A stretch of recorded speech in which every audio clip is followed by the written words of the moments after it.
Welcome back to the video game dungeon, idiots.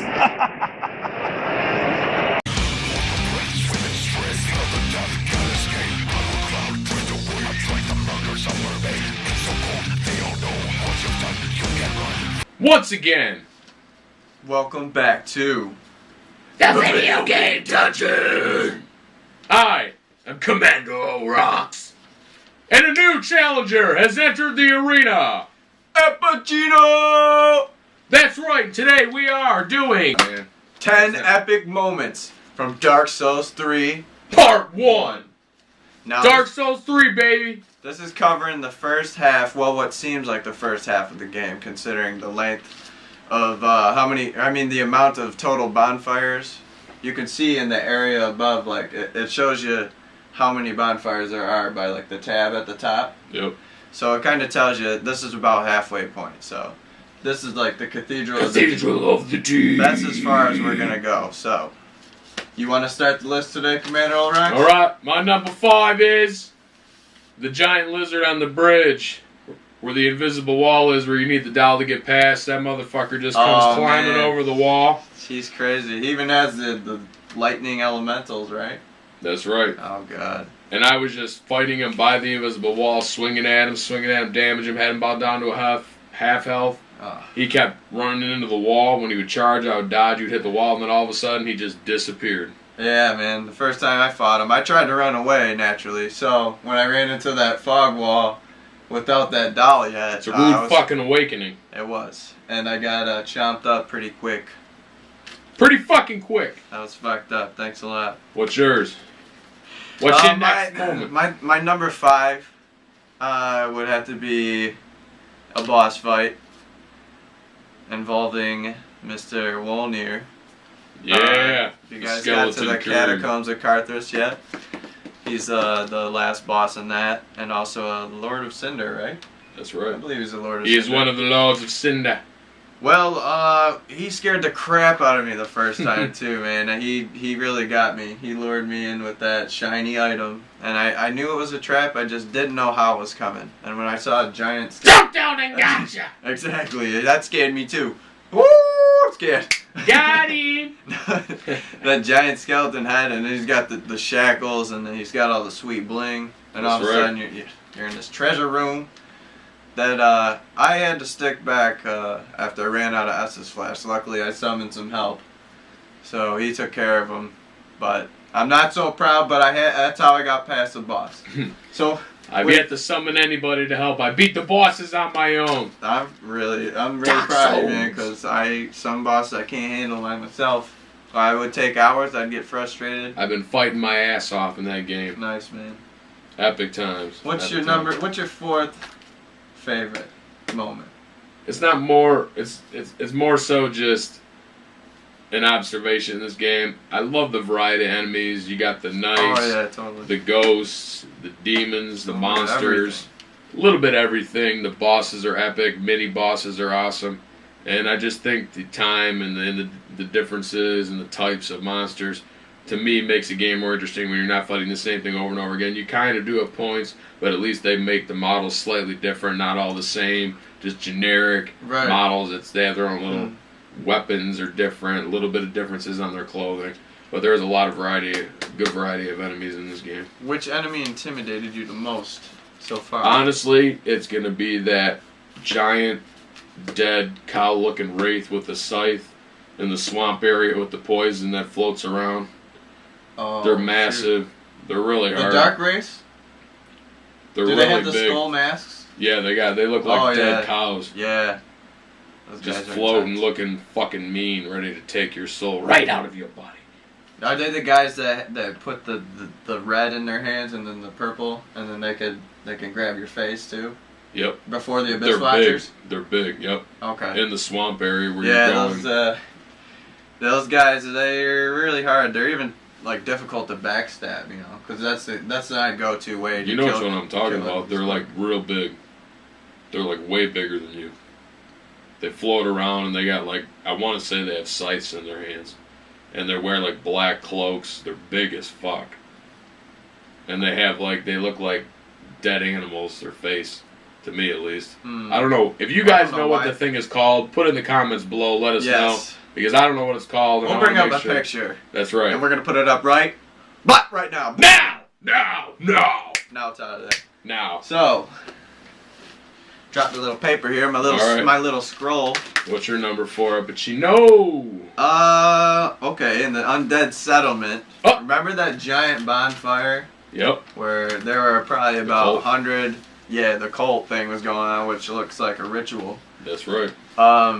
Walking up to that, I didn't know when I was going to aggro the enemies, like when they were going to start running after me. Turns out you can just run right by it, just drop down to the next area on the right. Yep, ignore that if you want, but it's always worth taking the time to lure out each enemy. Get them souls. Yeah, get them souls. Get them hidden items. Get them hidden spells. I mean, it's always worth it in the end. Take the time. Get the items. Worth it in the long run. That is very, very fucking true. And, especially in Dark Souls. That's get everything you fucking can. Hoard it. That's when I saw one of the scariest enemies to me so far. Well, the creepiest enemies. Those giant witches, the really fat ones. Yep. With the creepy, shrieky light voices. On fire and grab you and burn the fuck out of you. And they also have glaives. Yep. Very brutal weapons. Fast as fuck. Yeah. Fat. Very intimidating. But swinging that motherfucker quick. Creepy as hell. Yeah, buddy. What's your number 3? Commander O'Rax. I'm gonna go with the massive fucking giant that is at the rooftop in the cathedral. I got fooled because this fucking person. Oh, got a bad message. Bad fucking message. It was like giant ahead, friendship coming. I'm like, oh cool, this thing, maybe I could talk to it, hang out with the motherfucker. Next thing I know, it's grabbed me and thrown me against a fucking wall. This is not like the giant we just met, the one who was originally shooting arrows at us, and then you go and talk to him, and then he becomes friendly and helps you out. So, that motherfucker was cool, chilling and grilling on the mountainside, having combos. Yeah. We walk up, this motherfucker is fucking chucking me and shit. Dead. Why? All we wanted to do was talk to the giant. Maybe he can transport us from here to there. You know? We can be like Puff the fucking magic dragon and help us out. We can pay him in moss or something. You know, what can we offer a giant? I can see why he attacked us now. You know, we didn't have shit to give the fucking guy. We woke him up. There's a sleeping giant later on. Never wake the sleeping giant. All right, what's your number 3, Appuccino? Okay, now falling through the floor on that giant great wood tree boss. That's probably not his proper name, so sorry. The wood tree boss. I'll put that in below, right? Great Dreadwood. Great Dreadwood? Maybe. Deadwood, Dreadwood. Deadwood, Dreadwood. Anyway, we are going to put it in right now. Yeah, falling through that room, it reminds you of another Dark Souls, a previous moment from the Dark Souls 2. The DLC where you're falling through into the place to get the burnt ivory king back. You remember that? That's exactly what that reminded me of. And then later on you end up coming back into that room, and you can join the Mound Maker's Covenant there. Oh yeah, that's right. Yeah, and then what they are is they become mad phantoms when you can summon them, so they can either betray you or help you on your quest. But you when you're playing with them, you don't know. So there's always that element of, oh, I gotta watch my back. He might come up behind me, backstab me, throw me off the cliff. Damn. Or he might help you with the boss. He's not like the straight red phantom who's just there to invade and pillage your ember. Nice. He can help or he can betray you. And I like that aspect, so very good. A little bit of mystery as into what you're walking into. Yeah. You're like, ah. Oh yeah. The boss itself was sweet too. Oh, the Great Dreadwood? I remember after you beat him in that room, there's a shrine where you could sacrifice the vertebrae shackles too. Yeah, that's the Mound Makers. Yep. Oh yeah. That is epic. There's a way to access that earlier on, but you have to speak to an NPC. One of those. It's one of the enemy types too, but he's an NPC. Okay. He's the cage spider thing. Oh, with the witch hat on, with the shackles. Runs around on all fours, usually has a giant sword, swings him. No, he's like just the hands popping out of the cage. Oh, yeah. Yeah, it's one of those, and you gotta find him up on some buildings. He's kind of hidden. And then you gotta talk to him. Give you levels? Huh? Is he the one that gives you the levels? No, he's a pilgrim at the High Walk of Lothric, but this guy is in the Undead Settlement. Really? Yes. And then have to find that guy. I passed him up. Yeah, it's really easy to pass stuff up. That is for sure. I passed up plenty of merchants. Actually, the first one too, the one that's locked up in the dungeon at the High Wall of Lothric.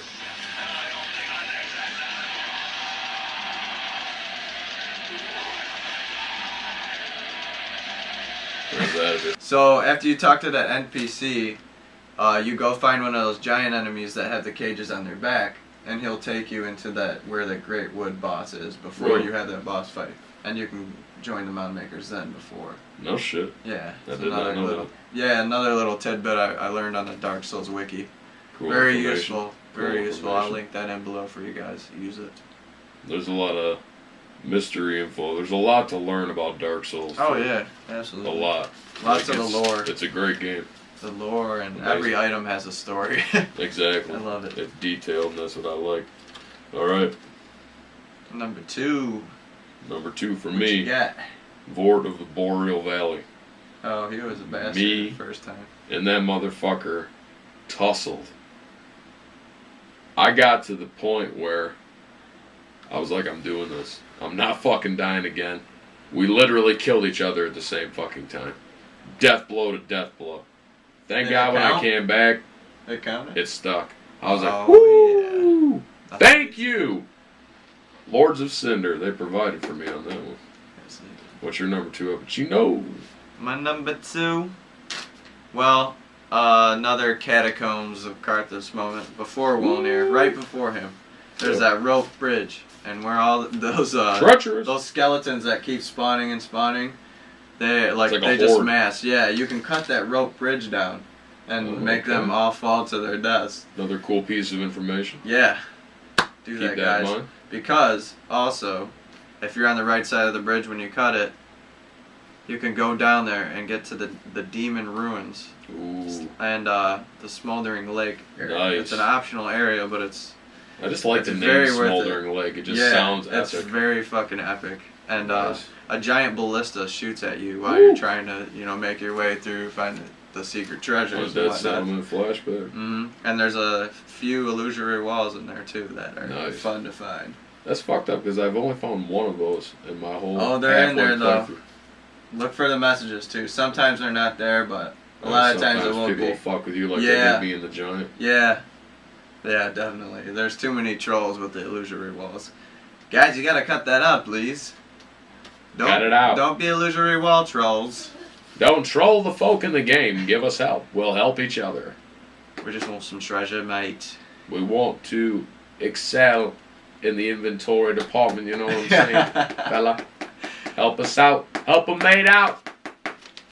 Business. That's right.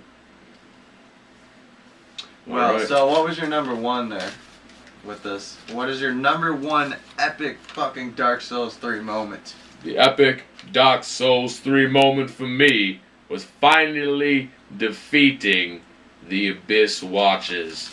Wow, they were... Fuck awesome. that boss. Yeah. You know... Anger. Rage. I hulked the fuck out because that thing killed me so many fucking times. And that's how not many even times- to say. Would you put it in the 10s, the 20s? At least 15. Man. It was a couple hours maybe. Maybe an hour and a half. Because the reason why it was so hard for me is I found out because I was only like level 45. No, maybe somewhere between 40 and 45. The max was 45. But that's way below the target level you really need to be at to beat that boss. Yeah, and But I persevered because I am the Dungeon Lord. the whole 2 forms thing. Did The Ember really help. form. Yeah, because Fucking Ember form too. yeah, when Are he you talking about when the he has multi-form?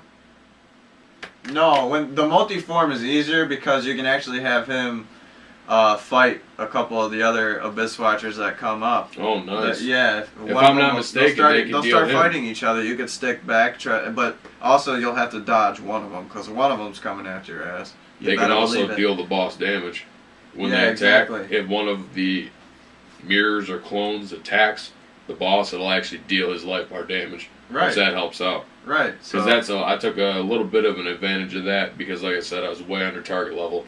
It was hard. you gotta do what you gotta do.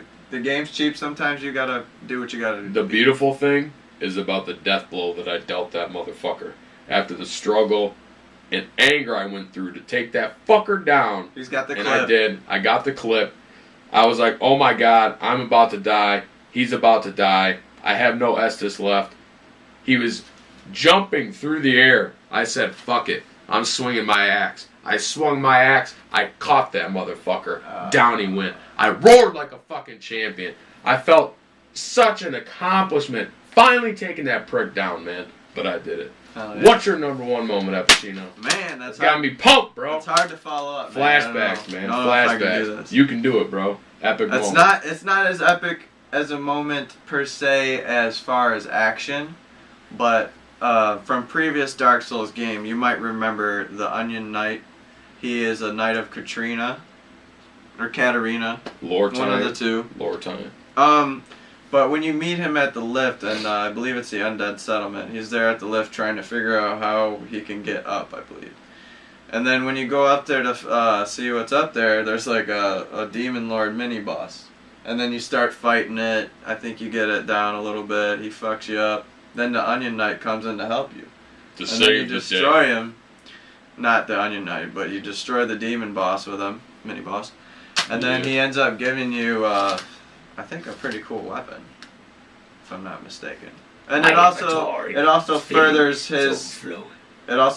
his quest line, which is that stuff is too easy to miss in that game. It is. There's a lot of stuff you can go right past. Yeah, definitely. Like, I know you definitely, when you play any Dark Souls game really, but this one more so because I feel like it's a lot bigger. Definitely.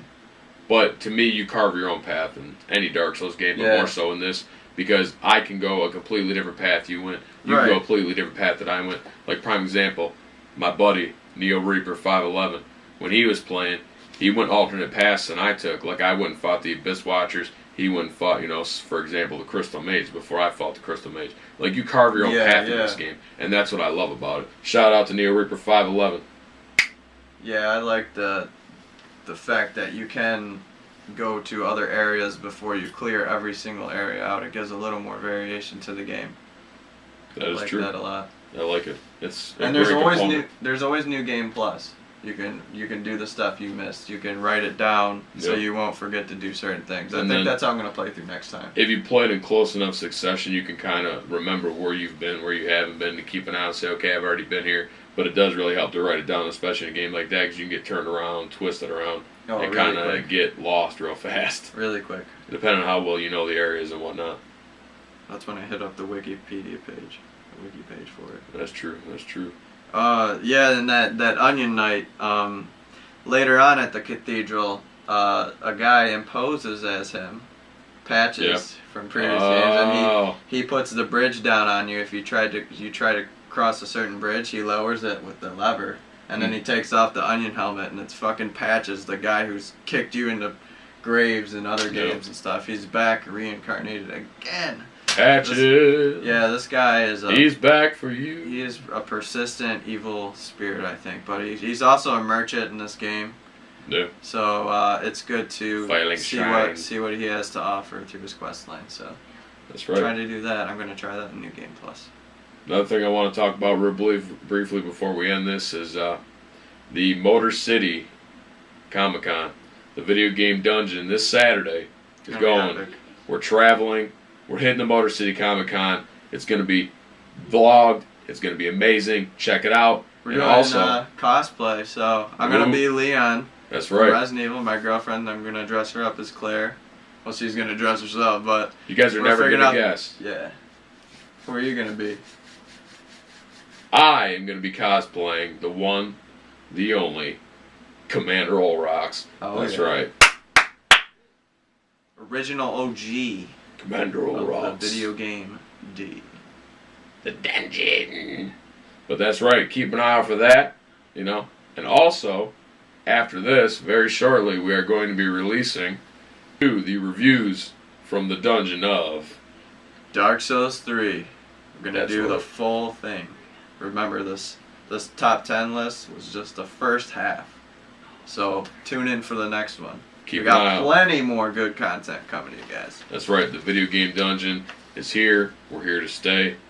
Don't forget to like, follow, subscribe. Check us out on social media. Google Plus. Video requests. We do them. That's right. We listen. We talk. We engage the fans. Thanks again, guys. Thanks for watching. We'll see you next time on the Video Game Dungeon.